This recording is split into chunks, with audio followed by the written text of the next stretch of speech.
नवी मुंबईतल्या सिडको नैना परिक्षेत्रातील गावांना एकत्रीकृत विकास नियंत्रण आणि संवर्धन विनियमन म्हणजे UDCPR लागू करण्याबाबत शासन सकारात्मक विचार करेल असं आश्वासन राज्याचे उद्योगमंत्री उदय सामंत यांनी आज दिलं।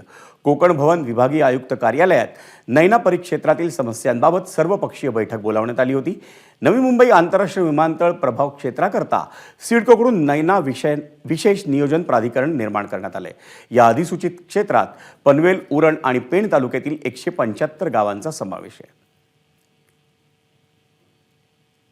सगळ्यांची बेसिक मागणी होती की नैनामध्ये UDCPR लागू केला पाहिजे। त्याच्यामध्ये तो प्रस्ताव सिडकोकडनं सकारात्मक हा शासनाकडे गेलेला आहे। माझं अपर मुख्य सचिव